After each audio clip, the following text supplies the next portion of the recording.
എല്ലാ വിദ്യാർത്ഥികൾക്കും പുതിയൊരു വീഡിയോയിലേക്ക് സ്വാഗതം. ഈ വർഷത്തെ +2 higher secondary say or improvement പരീക്ഷയുടെ അതായത് സേ പരീക്ഷയുടെ റീവാലുവേഷൻ റിസൾട്ട് പ്രസിദ്ധീകരിച്ചു. വിദ്യാർത്ഥികൾക്ക് DHSC kerala.gov.in എന്ന വെബ്സൈറ്റ് ഓപ്പൺ ചെയ്ത ശേഷം ഈ ഒരു വെബ്സൈറ്റിൽ ഈ ഒരു എക്സാമിനേഷൻ എന്നുള്ള ഭാഗത്തായിട്ട് ഈ ഒരു സേ 1 റീവാലുവേഷൻ റിസൾട്ട് സേ 2024 എന്ന് പറഞ്ഞുകൊണ്ട് ലിങ്ക് കൊടുത്തിട്ടുണ്ട്. ജസ്റ്റ് അതിൽ ക്ലിക്ക് ചെയ്യുക, അത് ഡൗൺലോഡ് ചെയ്തെടുക്കുക.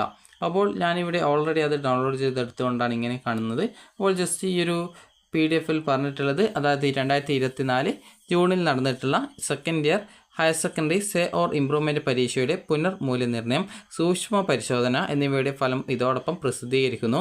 പുനർമൂല്യനിർണ്ണയത്തിൽ 10% അതിൽ കൂടുതലോ മാർക്ക് വർധനവ് ലഭിച്ച വിദ്യാർത്ഥികൾക്ക് ബന്ധപ്പെട്ട പ്രിൻസിപ്പൽമാർ PD അക്കൗണ്ടിൽ നിക്ഷേപിച്ച തുകയിൽ നിന്നും ആ ഒരു പൈസ റീഫണ്ടായിട്ട് നൽകുകയും ബാക്കി തുക ആ ഒരു ട്രഷറി അക്കൗണ്ടിലേക്ക് അടക്കുന്നതും ആയിരിക്കും. അതുപോലെ തന്നെ ഈ ഒരു അൺഎയ്ഡഡ് സ്കൂളിലെ അർഹരായ വിദ്യാർത്ഥികൾക്ക് പുനർമൂല്യനിർണ്ണയ ഫീസ് തിരികെ നൽകുന്നതിനായിട്ട് ഈ ട്രഷറി മുഖാന്തരം റീഫണ്ട് റിക്വസ്റ്റ് സമർപ്പിച്ച ശേഷം ബന്ധപ്പെട്ട പ്രിൻസിപ്പൽ മുഖേന അപേക്ഷയും മറ്റു വിവരങ്ങളും ഈ ഒരു ഓഫീസിലേക്ക് ലഭ്യമാക്കേണ്ടത് എന്നുള്ളതാണ് ഇതിൽ സൂചിപ്പിച്ചിട്ടുള്ളത്. അപ്പോൾ റീവാലുവേഷന് അപേക്ഷിച്ചിട്ടുള്ള വിദ്യാർത്ഥികൾക്ക് അതുപോലെ സ്ക്രൂട്ടിനിക്ക് അപേക്ഷിച്ച വിദ്യാർത്ഥികളുടെയും മാർക്ക് ചേഞ്ച് ആയിട്ടുണ്ടെങ്കിൽ ഇവിടെ ചേഞ്ച് എന്ന് പറഞ്ഞുകൊണ്ട് കാണാം. നോ ചേഞ്ച് ആണെങ്കിൽ മാർക്ക് മാറ്റം വന്നിട്ടില്ല എന്നുള്ളത് മനസ്സിലാക്കാം.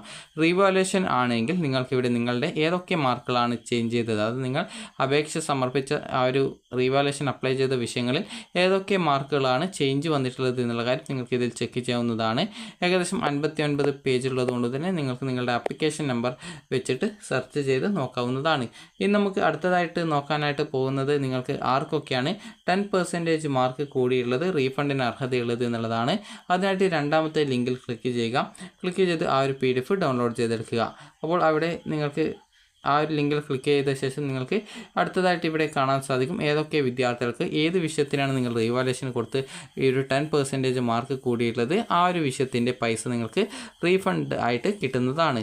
അപ്പോൾ 10% കൊണ്ട് ഉദ്ദേശിക്കുന്നത് 60 മാർക്കിൻ്റെ വിഷയത്തിൽ നിങ്ങൾക്ക് റീവാലുവേഷന് മുമ്പ് ഒരു 20 മാർക്കാണെങ്കിൽ റീവാലുവേഷന് ശേഷം നിങ്ങൾക്ക് 60ൻ്റെ 10% ആയിട്ടുള്ള 6 മാർക്ക് കൂടി 26 മാർക്കായിട്ടുണ്ടെങ്കിൽ ആ ഒരു പൈസ റീഫണ്ടായിട്ട് കിട്ടും.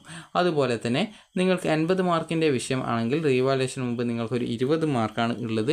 എന്നാൽ റീവാലുവേഷന് ശേഷം 80 മാർക്കിൻ്റെ 10% ആയിട്ടുള്ള 8 മാർക്ക് കൂടി, അതായത് 8 മാർക്കോ അതിൽ കൂടുതലോ കൂടി. അപ്പോൾ അങ്ങനെയെങ്കിൽ നിങ്ങൾക്ക് 28 മാർക്ക് ഓളം കിട്ടി. അപ്പോൾ അങ്ങനെയെങ്കിൽ നിങ്ങൾക്ക് ആ ഒരു പൈസ റീഫണ്ടായിട്ട് കിട്ടും. അപ്പോൾ നിങ്ങൾക്ക് ഇത് 3 പേജ് മാത്രമേ ഉള്ളൂ. നിങ്ങൾക്ക് ആർക്കൊക്കെയാണ് റീഫണ്ടിന് അർഹതയുള്ളത് എന്നുള്ളത് ഇതിൽ നൽകിയിട്ടുണ്ട്.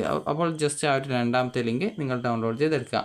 ഇനി അടുത്തതായിട്ട് മൂന്നാമത്തേതാണ് റീവാലുവേഷൻ റിസൾട്ടിൻ്റെ വിത്ത് മാർക്കാണ്. അതായത് റീവാലുവേഷൻ അപേക്ഷിച്ച് മാർക്ക് കൂടിയിട്ടുള്ള വിദ്യാർത്ഥികൾക്ക് എത്ര മാർക്ക് കൂടിയിട്ടുണ്ട് എന്നുള്ളത് കൃത്യമായിട്ട് മനസ്സിലാക്കാനായിട്ട് ആ ഒരു ലിങ്കിൽ ക്ലിക്ക് ചെയ്യുക.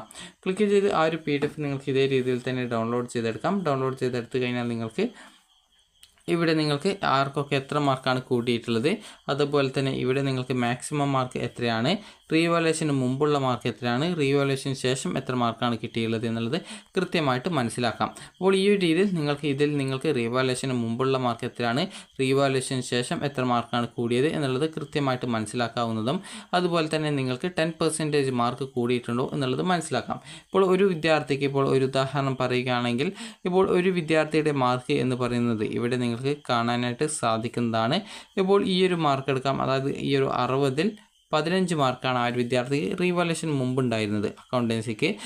ഈ റീവാലുവേഷന് ശേഷം 17 കൂടിയത്. എന്നാൽ 10% കൂടിയില്ല. 10% എന്ന് പറയുമ്പോൾ ഈ ഒരു 15 മാർക്കിനോടൊപ്പം റീവാലുവേഷന് ശേഷം ഈ ഒരു 60ൻ്റെ 10% എന്ന് പറഞ്ഞാൽ 6 മാർക്കാണ്. 15ഉം 6ഉം 21 മാർക്ക് ഉണ്ടെങ്കിൽ മാത്രമായിരുന്നു റീവാലുവേഷന് ശേഷം ആ ഒരു റീഫണ്ട് കിട്ടുക.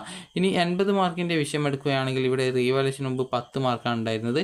റീവാലുവേഷന് ശേഷം ഇവിടെ 11 മാർക്കാണുള്ളത്. അതായത് ഈ ഒരു 80ൻ്റെ 10% എന്ന് പറയുന്നത് 8 മാർക്കാണ്. അപ്പോൾ 10 മട്ടും 18 കിട്ടിയിട്ടുണ്ടായിരുന്നെങ്കിൽ ആ ഒരു വിദ്യാർത്ഥിക്ക് ജയിക്കാമായിരുന്നു. അതുപോലെ തന്നെ റീഫണ്ട് കിട്ടുകയും ചെയ്യുമായിരുന്നു.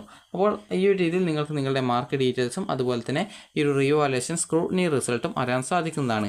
റീഫണ്ടിന് അർഹതയുള്ള വിദ്യാർത്ഥികളുടെ ലിസ്റ്റാണ് ഇവിടെ പ്രസിദ്ധീകരിച്ചിട്ടുള്ളത്. ഇതാണ് റീഫണ്ടിന് അർഹതയുള്ള വിദ്യാർത്ഥികളുടെ ലിസ്റ്റ്.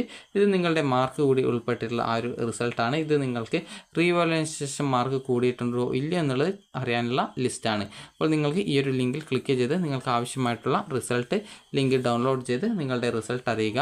അപ്പോൾ വിദ്യാർത്ഥികൾക്ക് ഈ ഒരു വീഡിയോ ഉപകാരപ്രദമായിട്ടുണ്ടെങ്കിൽ ലൈക്ക് ചെയ്യുക, ഷെയർ ചെയ്യുക. Thank for watching.